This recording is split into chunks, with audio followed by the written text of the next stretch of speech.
তো সেই মেয়েরাই তো আজকে পরিবর্তনটা এনেছে। তাহলে 5 আগস্টের পরে যখনই হচ্ছে নারীদেরকে নেতৃত্ব হওয়ার কথা বলা হয়, ততবারই বলা হয় যে না, নারীরা যোগ্য না।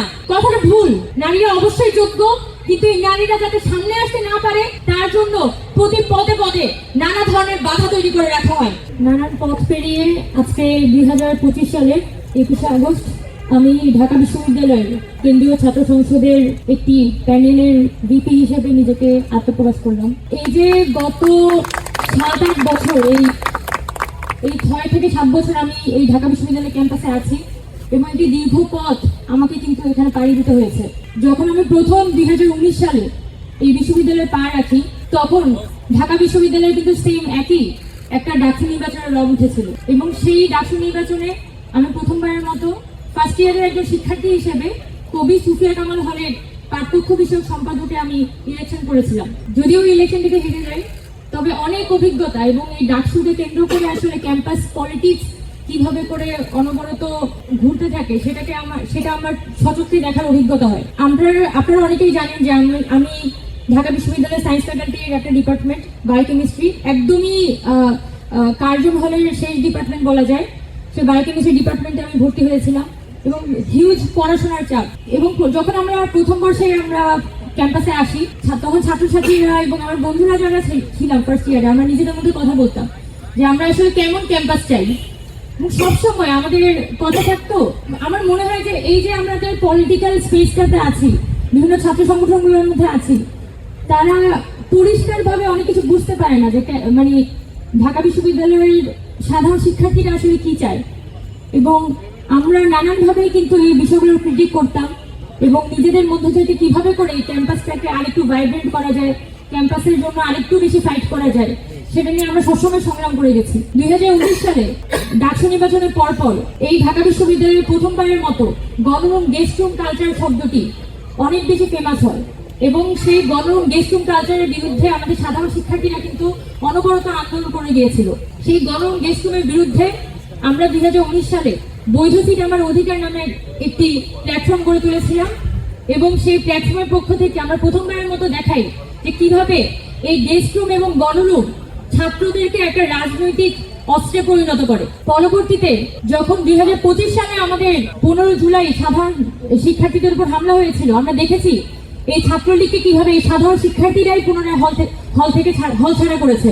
এই 2019 সালে সেই বৈধ সিট আমার অধিকারের পরে আমরা দেখেছি আবার সেই কোভিড এবং স্টুডেন্টদের যে ভয়াবহ পরিমাণে ছাত্রদের দ্বারা নিষ্পেষিত হতে হচ্ছে এবং প্রশাসনের প্রতি মুহূর্তে এক ধরনের একটা অনাগ্রহ, অনিচ্ছা, যেন ওই ছাত্রদের প্রতি তাদের আসলে কোনো দয়া মায়া নেই।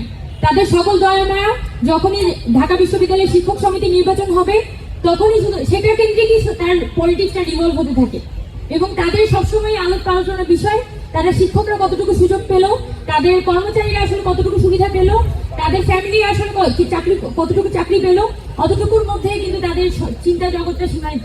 যার ফলাফল হিসেবে আজকে আমরা দেখতে পাচ্ছি যে 5 আগস্ট পরবর্তী সময়ে যেভাবে করে আমরা এক্সপেক্ট করেছিলাম, আমরা আশা করেছিলাম যে এই বাংলাদেশটা আমরা আবার নতুন করে নির্মাণ করব, এই ঢাকা বিশ্ববিদ্যালয়টা আসলে ছাত্রদের হয়ে উঠবে, এখানে কোনো প্রকার নীল সাদা গোলাপি দলের রাজনীতি হবে না, সেই স্বপ্ন আবার কিন্তু নানানভাবে নিয়ে আসছে। কিন্তু আমরা স্বপ্নটা কিন্তু দেখে যেতে চাই।